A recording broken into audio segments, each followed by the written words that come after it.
Et bonjour à tous, c'est Axi Rabbit, ravi de vous retrouver aujourd'hui pour cette nouvelle vidéo. Je suis très content, vidéo consacrée aux NFT, ces trucs qui se revendent des fois des millions de dollars sur Internet. Donc un NFT, à quoi ça sert, comment ça marche? On va prendre 5 minutes pour tout comprendre ensemble. Alors déjà, un NFT, qu'est-ce que c'est? Un NFT, c'est un bien digital, donc c'est différent d'une crypto-monnaie, qui elle est une monnaie numérique. Et NFT, ça veut dire quoi? Ça veut dire non-fungible token, donc en français, jeton non fongible. Par opposition, qu'est-ce qui est fongible? C'est par exemple ma pièce de 2 euros. Elle a la même valeur que votre pièce à vous de 2 euros et on peut parfaitement les échanger, il n'y a aucun problème.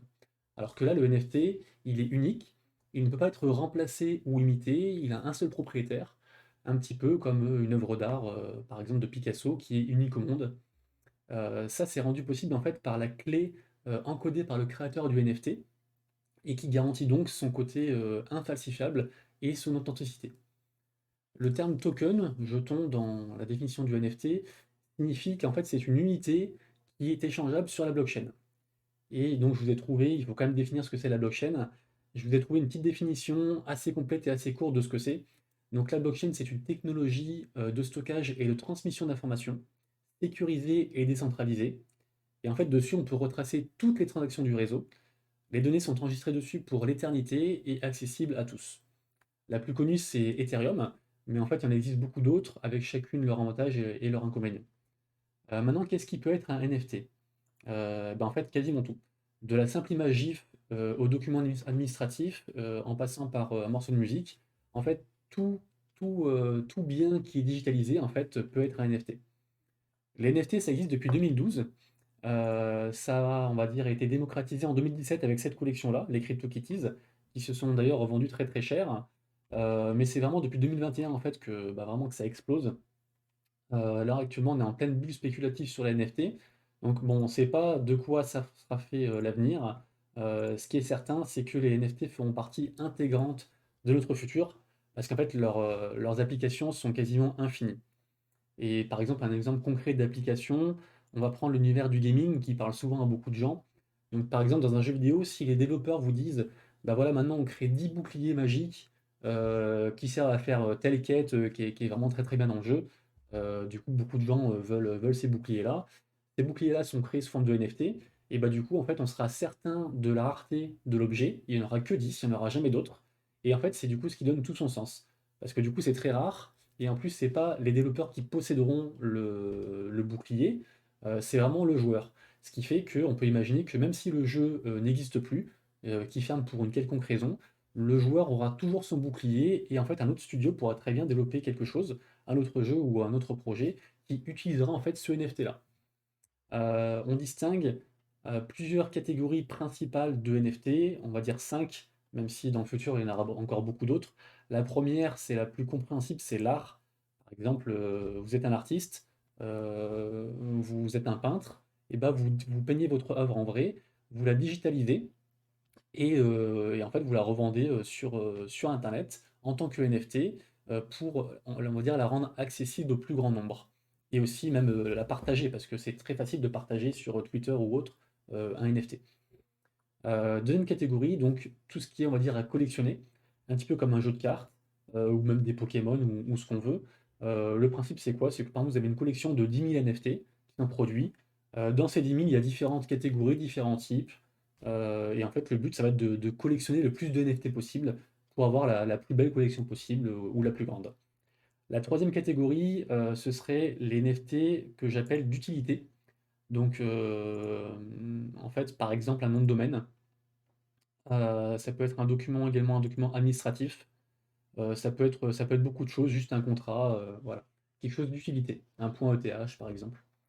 La quatrième catégorie, qui marche aussi très fort en ce moment, c'est celle qui est liée aux jeux vidéo. Et on peut d'ailleurs citer par exemple le jeu Axie Infinity, qui, petite parenthèse, m'a permis de quitter mon travail de policier pour me consacrer pleinement au Web3, aux crypto-monnaies, aux NFT, tout ça, tous ces domaines-là.